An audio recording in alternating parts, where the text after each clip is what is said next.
Why would a man on death row awaiting the electric chair insist on having his dog with him during his final moments? The execution chamber was stark, lit only by the dim flicker of outdated fluorescent bulbs. Jackson sat restrained in the electric chair, his wrists bound tightly with worn leather straps. His expression was calm, devoid of fear. Instead, there was a hollow emptiness in his eyes, as if life had already taken everything it could from him. He glanced at the chaplain and made a request that stunned everyone present. "Please, bring my dog before you execute me." His voice broke through the heavy silence. The chaplain hesitated, but Jackson persisted. "I can't leave this world without seeing him one last time. He's all I've got left. I miss him so much." The simplicity of his plea carried a deep sense of longing that even the most stoic guards couldn't ignore. 3 months earlier, the ranch where Jackson worked as a caretaker was alive with its usual routines. 10-year-old Khloe, the ranch owner's daughter, was the heart of the place. Her laughter rang across the fields as she dashed through the trees, her ever-loyal companion Buddy, Jackson's dog, never far behind. Jackson led a quiet life in a modest cabin near the main house. He was a man of simple means, dedicated to his work, and found joy in the companionship of Buddy, a dog he'd rescued years ago. But everything changed one seemingly ordinary morning. Khloe didn't show up for breakfast, her usual cheerful smile absent.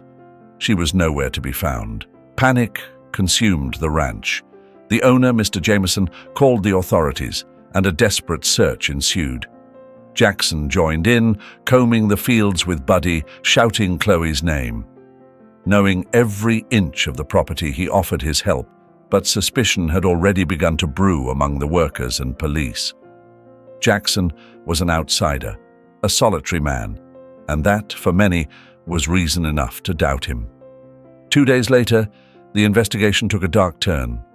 In Jackson's cabin, police found a blood-stained dress that belonged to Khloe and a dirt-smudged torn teddy bear. The discovery was devastating. When Mr. Jameson saw the items, he collapsed to his knees, overcome by anguish and rage. For the townsfolk, this was all the proof they needed.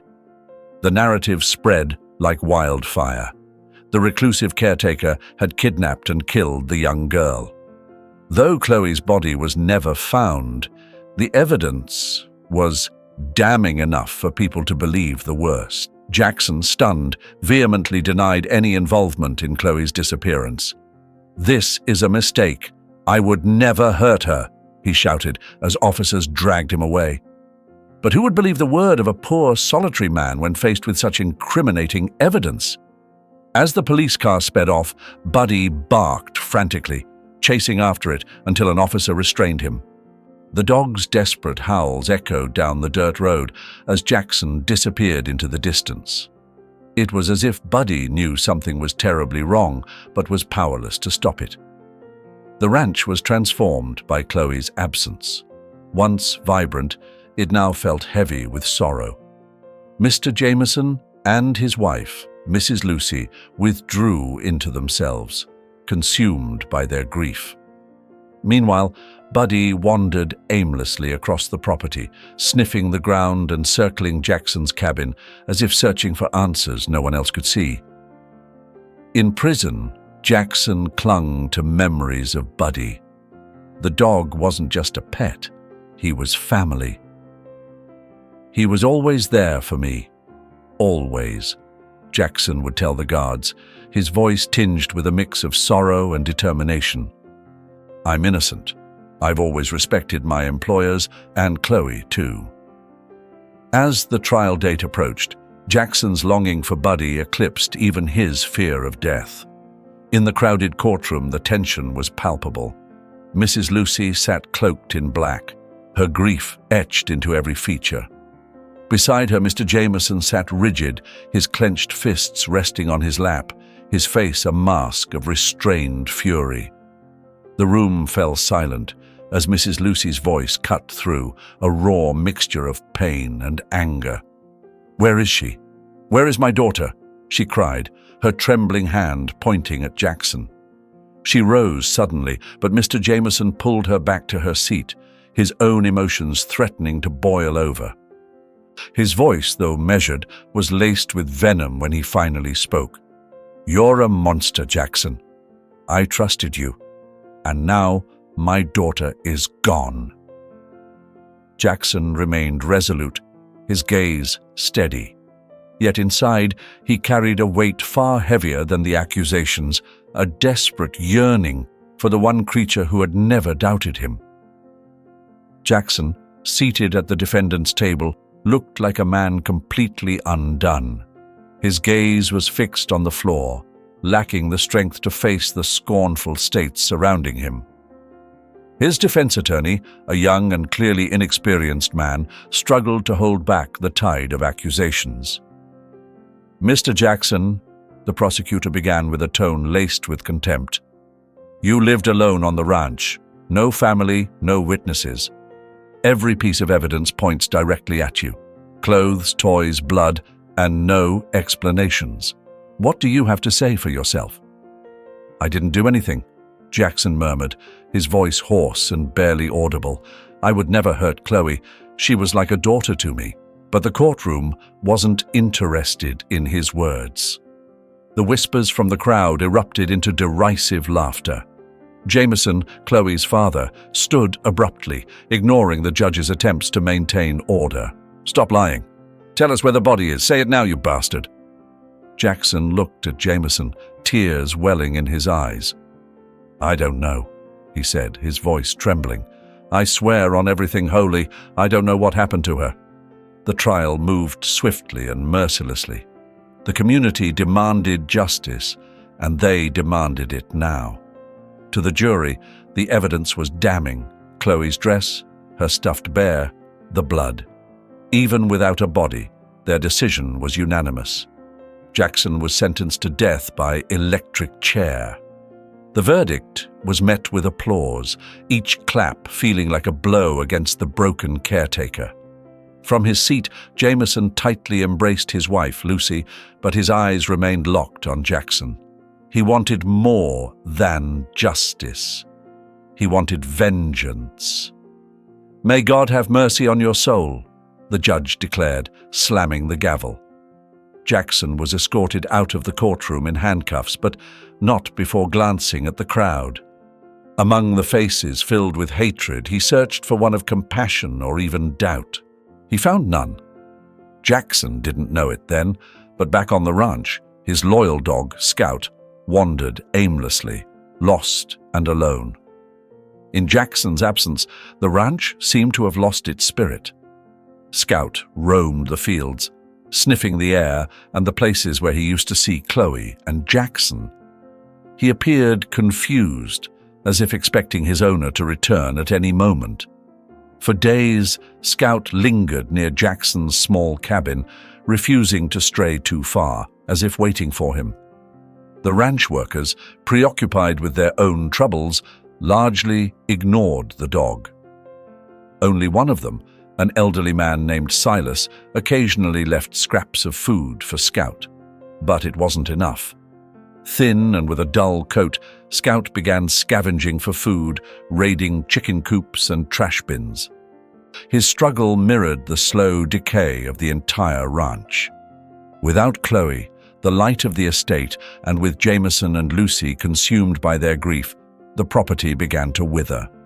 Grain production plummeted, workers started leaving for better opportunities, and Jameson's business ventures sank deeper into debt. In the main house, the grief was unbearable. Jameson, once a proud and commanding figure, now spent his days in silence, holed up in his office, drinking more than he should. His eyes were always bloodshot. Whether from alcohol or tears, no one could tell. Lucy, on the other hand, barely left her bedroom. She spent hours staring out the window, as if hoping to see Khloe running through the yard again. One evening, Lucy discovered an old dress of Khloe's in the closet. Clutching it to her chest, she collapsed to the floor, wailing so loudly that the staff rushed to her aid. "She can't be dead. My baby isn't dead," she cried. When Jameson tried to console her, Lucy pushed him away, her eyes blazing with anger. "Do you think this is justice? Do you think his death will bring her back to us?" Jameson had no response. He knew she was right, but he couldn't let go of the hatred he felt toward Jackson.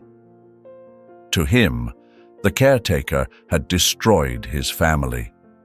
The news of the trial and Jackson's impending execution spread like wildfire. The small town became a hub of morbid curiosity. Meanwhile, the ranch's decline continued. Without Khloe, the joy that once filled the estate was gone.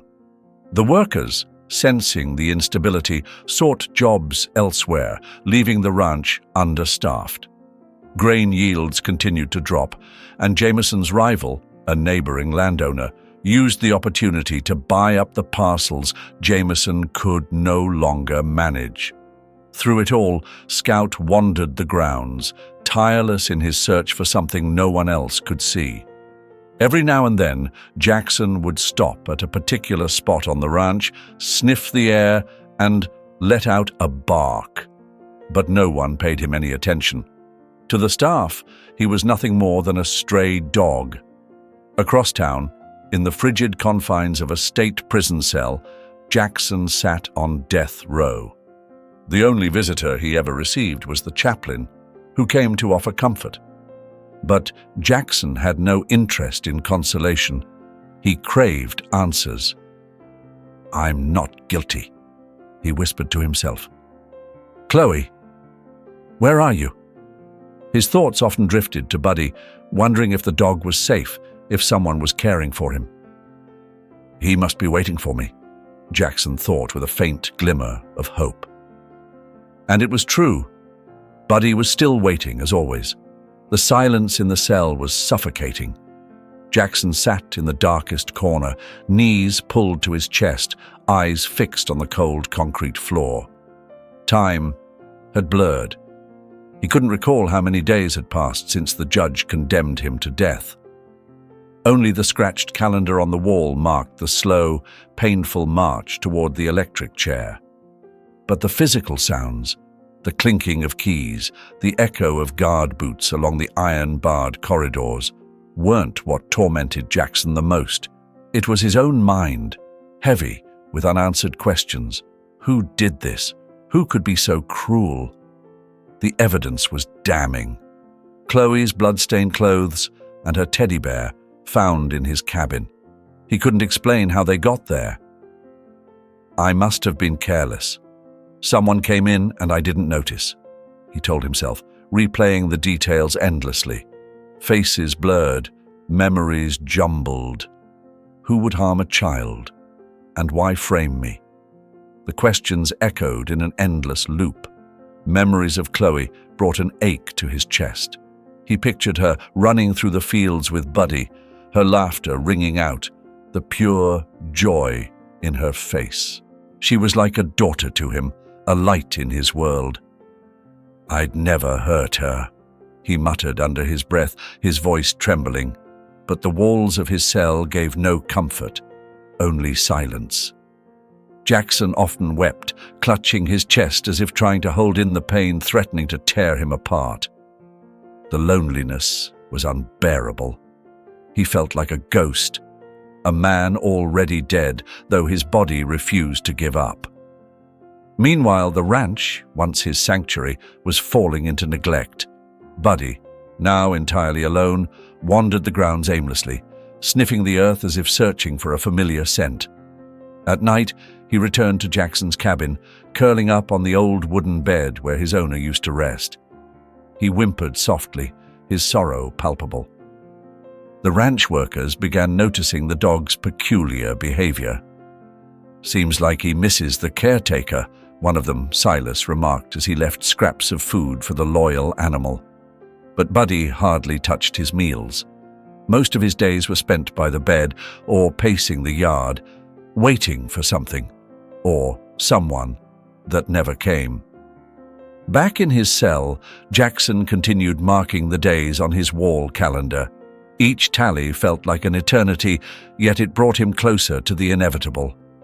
Time was running out, but surrender wasn't an option. If I give up, who will fight for me? He thought. Yet the weight of his helplessness crushed him. He had no evidence, no allies. What can one man do against the entire world? Buddy remained his sole source of solace, a fleeting reprieve in his darkest moments. Jackson recalled the day he found the pup, abandoned and injured near a creek. He brought the little dog home, tended to his wounds, and gave him a name. "You're my best friend, my buddy," he had said back then, smiling at the tiny creature. Now, that memory felt like a lifetime ago. Is someone taking care of him? The thought consumed Jackson more than his own fate. The ache of missing the dog was sharper than any other pain. I wish I could see him just one more time. The clinking sound of keys echoed down the hallway, a constant reminder of the inevitable. The guards didn't speak to Jackson, but their expressions said it all. They were counting the days until he was led to the electric chair. They see me as a monster, Jackson thought grimly. Meanwhile, back at Jackson's cabin, everything remained as he had left it. His few belongings lay untouched. Buddy, his loyal dog, still slept on the floor near the bed, occasionally lifting his head as if expecting to hear Jackson's voice calling him. But the only sound was the wind whispering through the trees surrounding the farm. Inside his cell, Jackson was consumed by his thoughts. He wondered if anyone believed in his innocence. Is Khloe still alive? Does anyone know the truth? Yet the only response came from the echo of his own mind. Closing his eyes, he let the tears fall once more. In the stillness of the prison, his voice cracked as he whispered, "Buddy, where are you, my friend? I need you."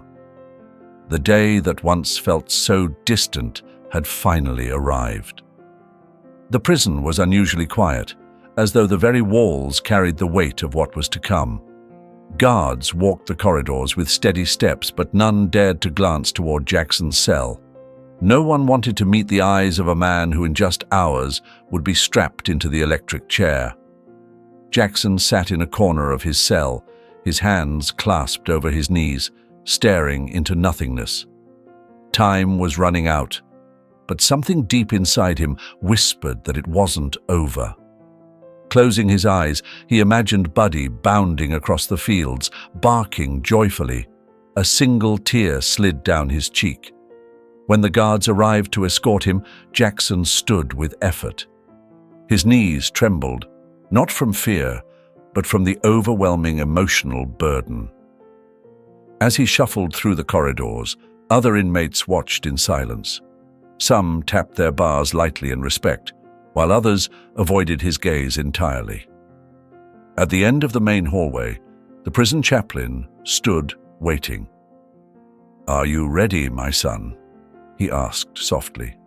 Jackson nodded, his voice breaking as he replied, "I can't die without seeing Buddy. He's all I have left."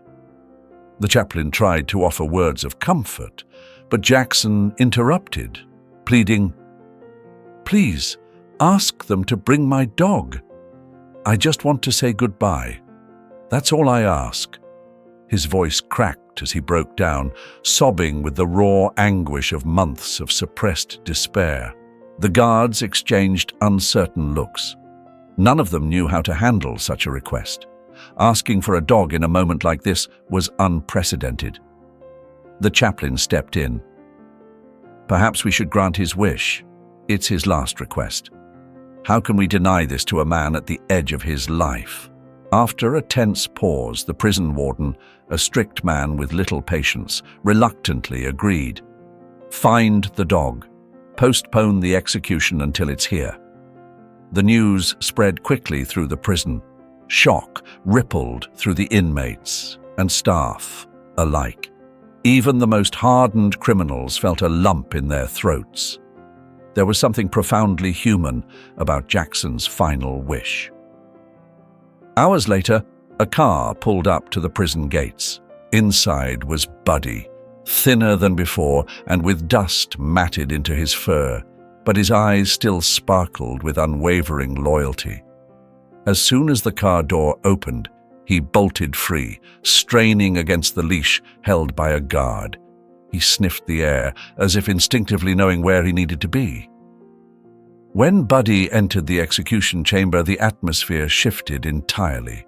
The absolute silence broke with the sound of his paws on the floor, followed by a sharp, emotional bark, a cry of reunion. Jackson, seated in the electric chair, lifted his head. Seeing his faithful companion, tears streamed down his face. "Buddy, my boy, you came," Jackson whispered, his voice trembling. The dog raced to him, leaping into his lap and licking his face fervently.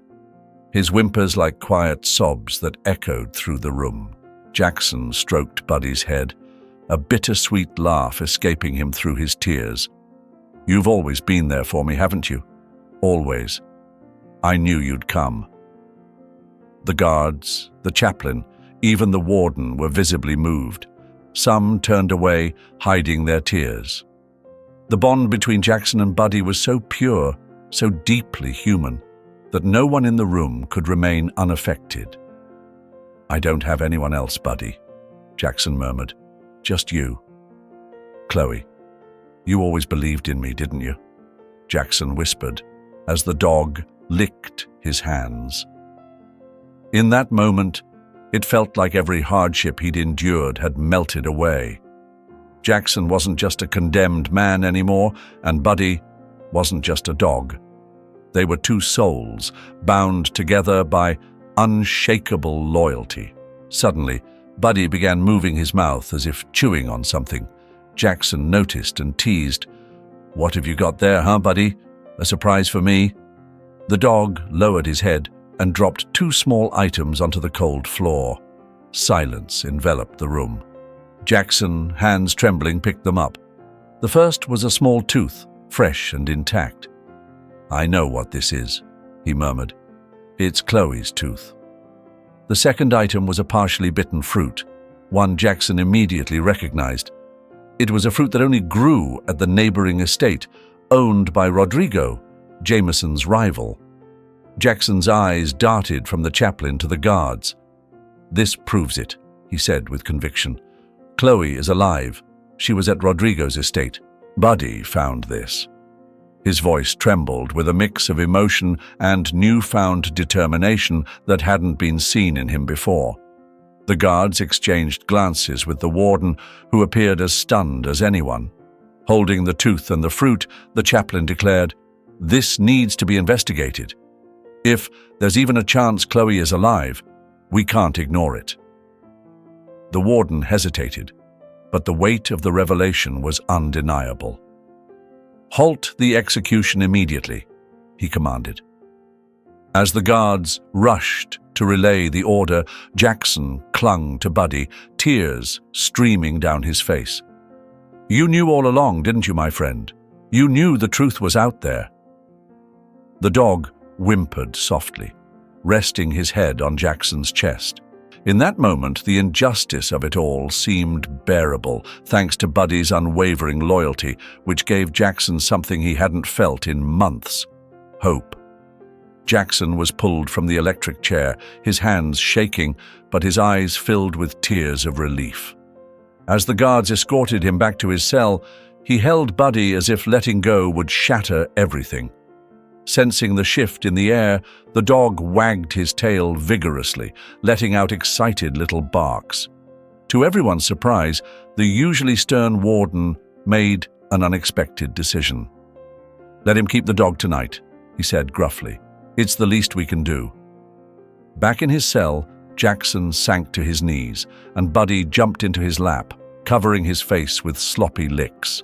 "Oh, Buddy, I missed you so much," Jackson said, laughing and crying at the same time. Buddy kept licking him, as if making up for every lost second. The cell, once suffocating and bleak, seemed to glow with life. Jackson opened a small container of water he kept by his makeshift bed. "Here, drink up, Buddy. You must be thirsty." Buddy eagerly lapped at the water while Jackson watched with awe. "You're really here?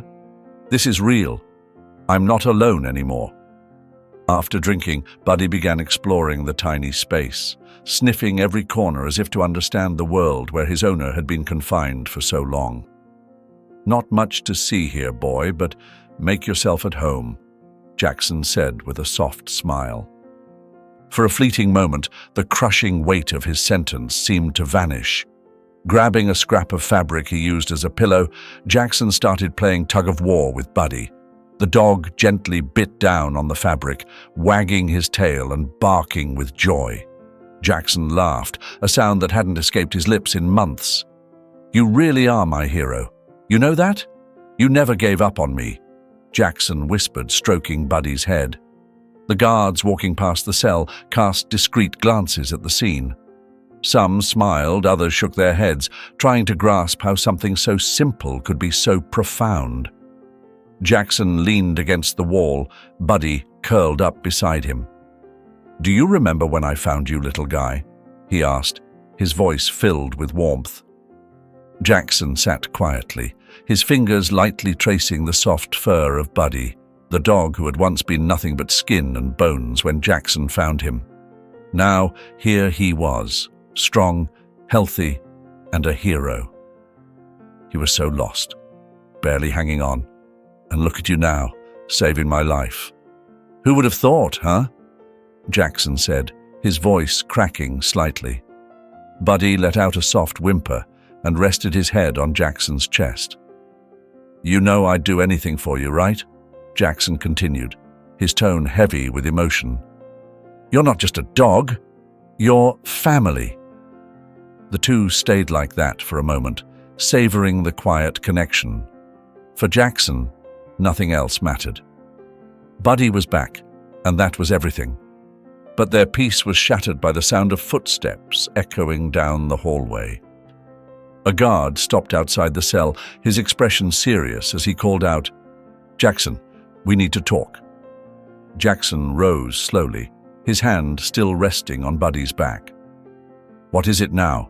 he asked, unable to hide the tension in his voice.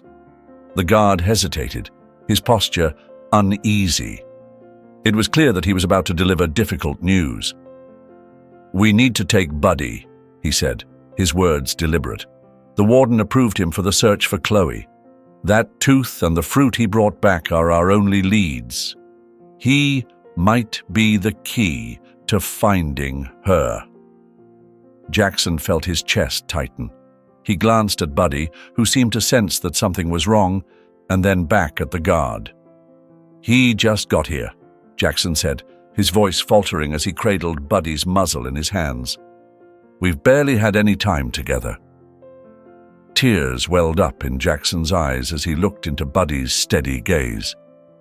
"I don't want you to go, Buddy, but if it means we can save Khloe, I won't stop you." Kneeling down, Jackson pressed his forehead to Buddy's, his voice soft but resolute. "You're my hero. You know that? You've got to go now. Find Khloe." He kissed the dog's head as tears streamed down his face. Buddy let out a small bark, wagging his tail slowly. His eyes never left Jackson's, filled with a loyalty that seemed to mirror Jackson's own pain. With one final stroke of Buddy's fur, Jackson stood and turned to the guard.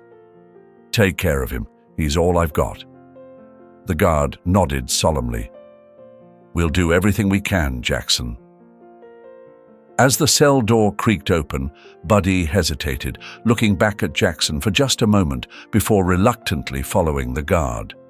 The sound of his paws echoed through the corridor, each step pulling Jackson's heart further apart.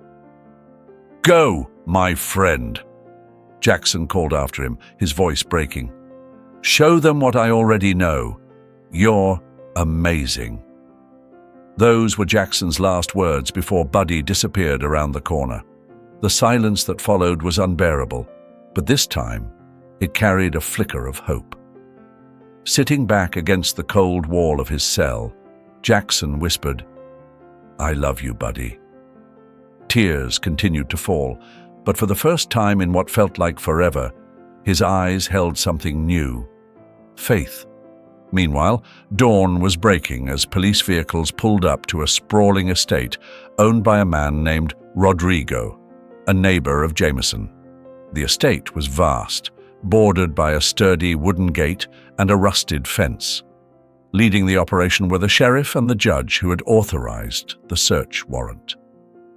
Among the officers stood Buddy, his body tense, eyes locked on the entrance, as if he knew this was the moment they had been waiting for.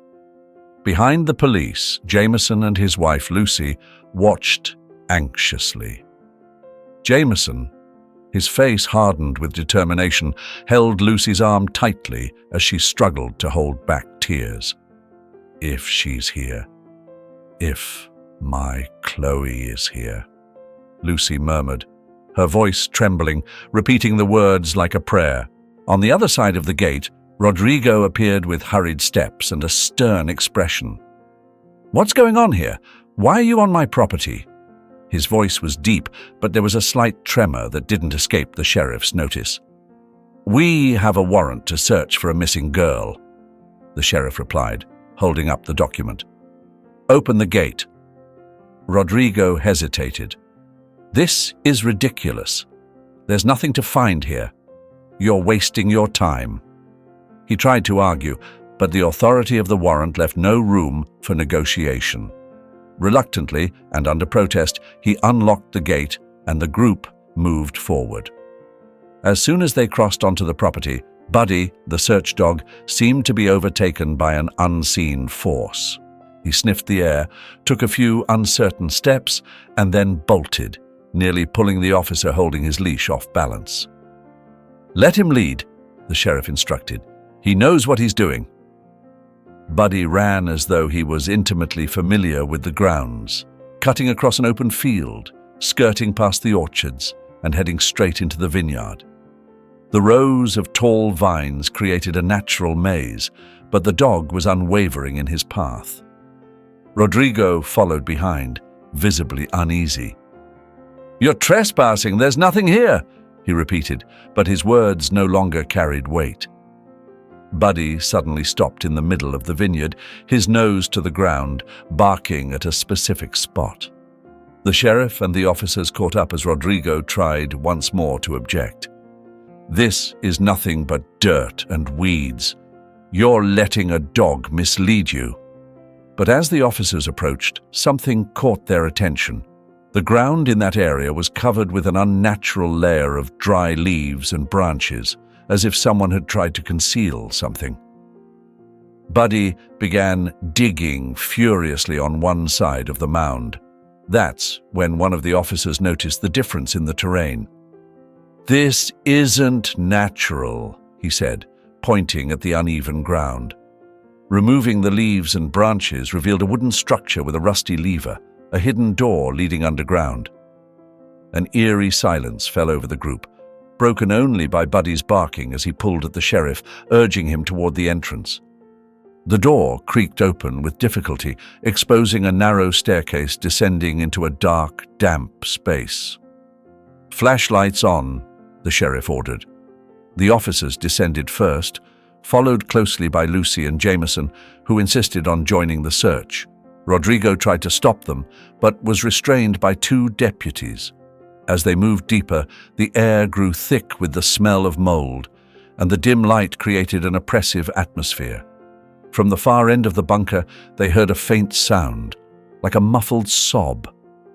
Sarah's heart raced. "Khloe!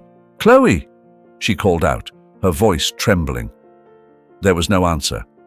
Buddy, who had followed them down, darted ahead, guided by his nose.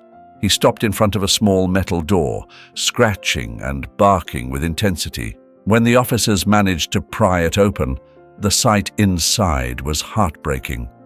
Khloe sat huddled in a corner of the cramped space, her wrists and ankles bound, her head resting against the wall. Her face was pale, her swollen eyes barely able to stay open. She was still wearing the same clothes from the day she vanished, now filthy and torn. "Khloe!" Lucy cried, rushing to her daughter's side. Jameson dropped to his knees next to her, his hands shaking as he untied the ropes. "Sweetheart, we're here. It's okay. We're here," Khloe whispered, holding her daughter tightly, as if shielding her from all the evil in the world. Khloe opened her eyes weakly and murmured, "Mom, Dad." Her voice was faint, but those words were enough to fill Khloe's heart with hope. Buddy, ever loyal, approached Khloe and gently licked her hands. The girl tried to smile at him. "Buddy, you found me," she whispered before her eyes fluttered shut again, exhausted. Outside, Rodrigo stood restrained by the officers. When the sheriff and his team emerged carrying Khloe in their arms, Rodrigo's defiant expression gave way to terror. He knew his lies had finally caught up with him. Rodrigo nodded silently as the sheriff glared at him with contempt. "You knew all along," the sheriff accused, his voice sharp with disgust. "This girl was hidden here, in this place, while you insisted there was nothing to find." Stammering, Rodrigo tried to defend himself. "It's not what it looks like. I had nothing to do with this." But his protests fell on deaf ears. The sheriff gestured to the deputies. "Take him in. He's got a lot to explain." As Khloe was rushed to the hospital, Buddy was allowed to accompany her. Meanwhile, the sheriff made a personal call to the warden. "Suspend everything. We've got proof that Jackson is innocent. Khloe is alive, and the real culprit has been caught." Back in his cell, Jackson sat with his head bowed when a guard burst in. "Jackson, they found Khloe. And it's all thanks to Buddy."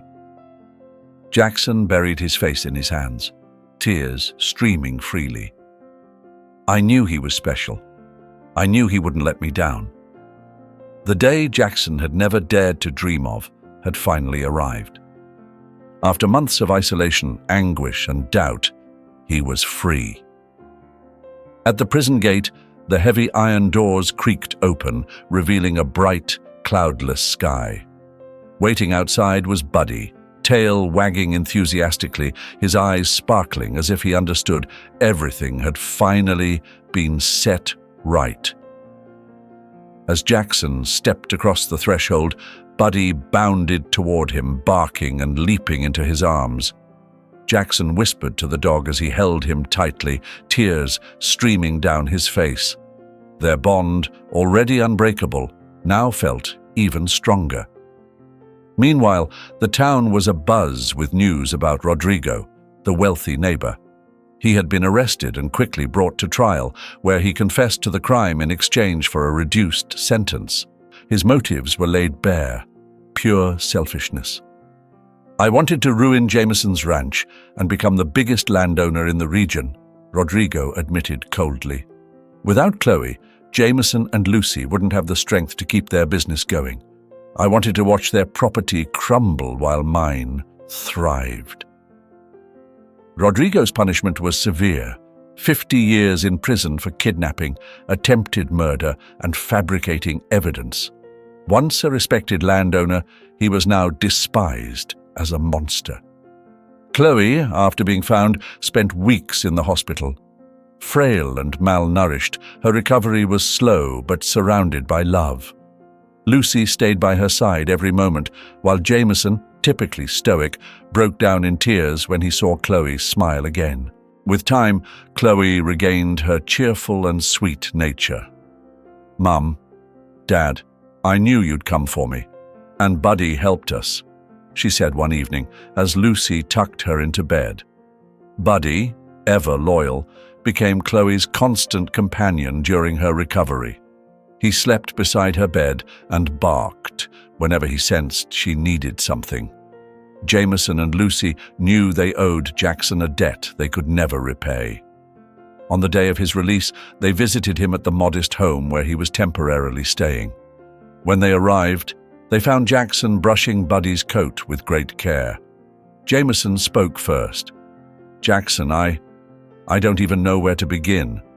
We judged you, condemned you in our hearts before the court even did. There are no words to say how sorry we are." Lucy, Her eyes brimming with tears added, "You were family to us and we betrayed you. But even after all that, you held no grudge. You saved our daughter. Thank you. Please, forgive us." Jackson listened in silence. For months, he had wrestled with the pain of abandonment, but in that moment he realized forgiveness was the only way forward. "I forgive you," he said softly. "But I hope you'll always remember this. Justice isn't served with hatred, but with love and truth." The apologies didn't end with Khloe's family. A collective sense of guilt seemed to wash over the entire town as they reckoned with their own failings and sought to make amends. People who once whispered insults about Jackson now approached him, seeking forgiveness. The pastor of the local church organized an event in the town square, declaring, "We all failed Jackson. We judged a man without knowing him, and this should serve as a lesson for all of us." Jackson accepted the apologies graciously, but made it clear that the true hero of the story wasn't him. None of this would have been possible without Buddy. Buddy became a local sensation. He received a Medal of Honor from the police, an award from City Hall, and even a feature article in a major newspaper from the state capital. "The dog who saved a life," the headline read. Children from all over came to meet him, and with his playful nature, Buddy greeted everyone with licks and a perpetually wagging tail. Jackson, too, found justice. He sued the state for his wrongful imprisonment, and the case gained significant attention. The court ruled in his favor, awarding him a substantial settlement, enough to change his life forever. With the money, Jackson purchased a small farm far from the hustle of the city, a peaceful place where he could start anew. "I want a place to plant, harvest, and live in peace. Buddy and I deserve this," he said as he signed the deed. On the new farm, Jackson found the tranquility he had long sought. He and Buddy were no longer alone. Over the months, Jackson adopted 5 other dogs. "Buddy, you're the leader of the pack now," he joked as the dogs sprinted across the fields. The farm became a haven of joy. Jackson grew vegetables, harvested fruit, and lived a simple yet fulfilling life. Khloe and her family visited often, bringing homemade pies and spending afternoons sharing stories and playing with the dogs. Buddy remained a symbol of loyalty and bravery. His story inspired people in the town to cherish their pets and recognize the profound bond between humans and their animal companions. Jackson often said, "Buddy isn't just a dog. He's living proof that true love can change everything." In the evenings, Jackson would sit on his porch watching the sunset with Buddy by his side and the other dogs playing in the fields. He took a deep breath, savoring the cool breeze and the peace he'd worked so hard to find. "We did it, Buddy. We went through it all. And here we are, together. You always believed in me, and I'll never let you down." Buddy rested his head on Jackson's lap, as if he understood every word. And there, under a sky painted in shades of orange and red, sat 2 souls who had proven that even in the darkest times, love and loyalty could light the way. And that's the incredible story of Jackson and Buddy, a journey of love, loyalty, and redemption that reminds us of the unbreakable bond we share with our furry companions. What do you think about this heart-warming tale? Have you ever had a moment when your pet became your hero or showed you the power of unconditional love? I'd love to hear your stories. Drop them in the comments below. Your experiences could inspire someone else, just like Jackson and Buddy's story has inspired us. Don't forget to like, share, and subscribe for more stories that touch the heart and remind us of the beauty in our everyday lives. Until next time, take care and cherish those who bring light to your life.